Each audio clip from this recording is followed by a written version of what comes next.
Hello viewers. CDP one liner previous year questions. अपराधी बालक कौन होता है जो असामाजिक कार्य करते हैं? राष्ट्रीय दृष्टि बांधितार्थ संस्थान NIVH कहाँ स्थित है? देहरादून में। क्या अस्थायी अभिवृत्ति की विशेषता है? नहीं।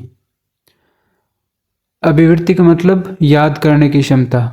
वर्तनी वाचन एवं गणना में कठिनाई, सामान्य बुद्धि एवं अच्छी अनुकूलनात्मक योग्यता किसकी विशेषता है? अधिगम निर्योग्य बालकों की। मानसिक रूप से पिछड़े बालकों के लिए कौन सी व्यूह रचना कार्य करेगी? कार्यों को मूर्त रूप से समझाना, जैसे कि आप एक और एक दो होते हैं, ये समझाने के लिए बच्चे के सामने दो टॉयज रख सकते हैं। भी ये देखिए, एक टॉय और दूसरा टॉय, ये दोनों मिलकर के दो टॉय हो चुके हैं, दो खिलौने हो चुके हैं।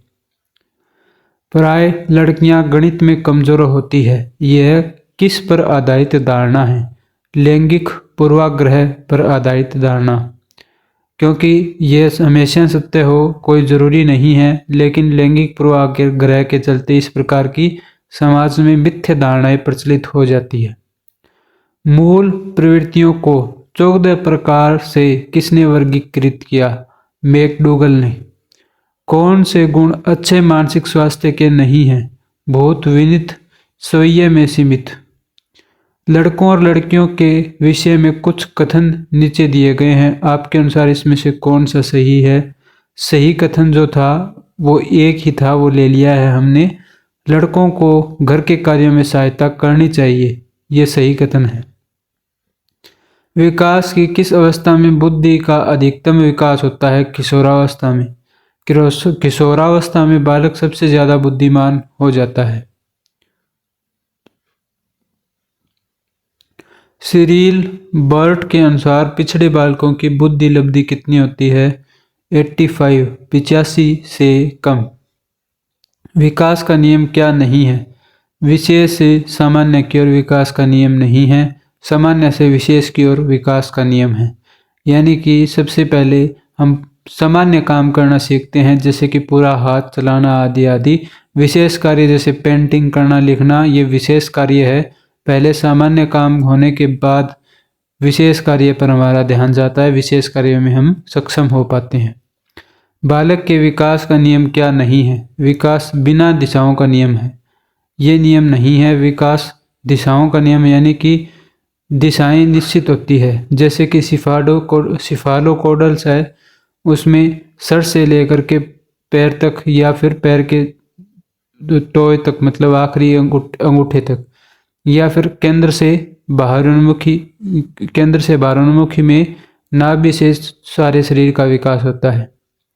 विकासात्मक सिद्धांत का नियम इनमें से कौन सा नहीं है? संज्ञानात्मक विकास का सिद्धांत जॉन विक। फ्राइड ने मन की कौन सी दशा नहीं बताई? विकसित चेतना। बच्चे का विकास किस प्रकार होता है? वर्तुल आकार। इच्छाओं की जननी किसे कहा जाता है? इदम। वास्तविकता का सिद्धांत किसे कहते हैं? अहम। आदर्शवादी या नैतिकता का सिद्धांत किसे कहते हैं? परम अहम।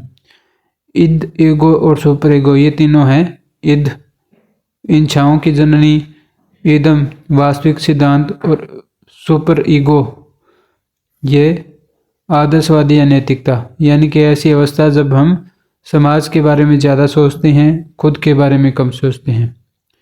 फ्राइड के अनुसार व्यक्ति में कितने प्रकार की मूल प्रवृत्तियां पाई जाती है? दोनों पाई जाती है, यानी कि 2 प्रकार की मूल प्रवृत्तियां पाई जाती है। मनोवैज्ञानिक वातावरण में कौन सा नहीं आता? अनुचित पाठ्यक्रम मनोवैज्ञानिक वातावरण में नहीं आता। किस आयु वर्ग में बच्चा युक्ति संगत तर्क करना आरंभ कर देता है? 7 से 11 वर्ष की आयु में बच्चा युक्ति संगत तर्क करने लगता है।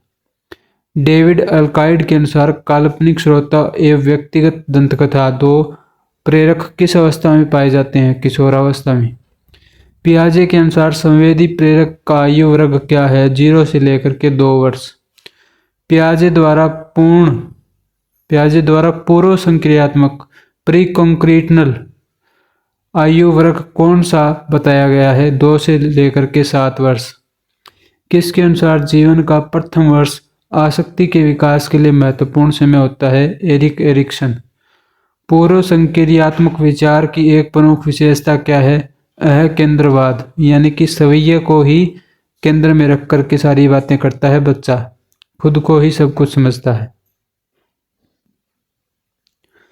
प्रत्येक पादान यानी कि प्रत्येक सीढ़ी पर एक एक पैर रखते हुए सीढ़ियों पर चढ़ना में उतरना किस आयु में होता है? 4 वर्ष की आयु में। औपचारिक संक्रियात्मक विचार कितनी आयु के बीच उत्पन्न होते हैं? 11 से लेकर के 15 तक। कंक्रीट ऑपरेशनल का जिक्र चल रहा है यहाँ। कंक्रीट ऑपरेशनल जो है वो आयु वर्ग 11 से 15 तक है। पियाजे ने तर्कपूर्ण चिंतन को क्या कहा? परिकल्पनात्मक निगमनात्मक तर्कना। किस मनोवैज्ञानिक ने कहा कि चेतना मन के साथ अचेतन मन पर भी ध्यान देना चाहिए? फ्रायड ने कहा था कि चेतन मन के साथ साथ अचेतन मन पर भी ध्यान देना चाहिए। आत्मनिरीक्षण विधि द्वारा आत्मनिरीक्षण विधि द्वारा किनकी क्रियाओं का अध्ययन किया जाता है? सवैये की। आत्मनिरीक्षण में हम सवैये का ही निरीक्षण करते हैं। प्रश्नोत्तर विधि का जनक किसे माना जाता है? सुकरात को। बाल केंद्रित शिक्षा किस विषय की देन है? शिक्षा मनोविज्ञान की। शिक्षा मनुष्य की अंतर्निहित क्षमता का परिपूर्णता से विकास करती है, यह कथन किसका है? स्वामी विवेकानंद का। थॉर्नडाइक ने शिक्षा मनोविज्ञान का कैसा रूप प्रदान किया? निश्चित एवं स्पष्ट। 20वीं शताब्दी में मनोविज्ञान को क्या माना जाने लगा? व्यवहार का विज्ञान। विकास का अर्थ क्या है? अभिप्रेरणा एवं अनुभव के स्वरूप होने वाले परिवर्तन की उत्तरोत्तर श्रृंखला। मनोविज्ञान को दर्शन शास्त्र से अलग कर विज्ञान का दर्जा किसने दिलाया? विलियम जेम्स ने। सीखने की प्रोजेक्ट विधि किस अवस्था के लिए उपयोगी है? बाल्यावस्था, पूर्व बाल्यावस्था और किशोरावस्था। जर्मनी के लिप्जिंग विश्वविद्यालय में जहां प्रथम मनोवैज्ञानिक प्रयोगशाला 1879 में स्थापित की गई, वर्तमान में उसका नाम क्या है? कोलमोस विश्वविद्यालय। मानव विकास किस रूप में होता है? मात्रात्मक एवं गुणात्मक। विकास के परिणाम स्वरूप नवीन विशेषताएं और नवीन योग्यताएं प्रकट होती है, यह कथन किसने दिया? हरलोक ने। बाल विकास में किस पर बल दिया जाता है? गर्भावस्था से किशोरावस्था तक अध्ययन होता है। उम्मीद है ये प्रश्नोत्तरी आपको अच्छी लगी होगी। अच्छी लगी है तो लाइक अवश्य करें, चैनल को भी सब्सक्राइब जरूर करें। धन्यवाद।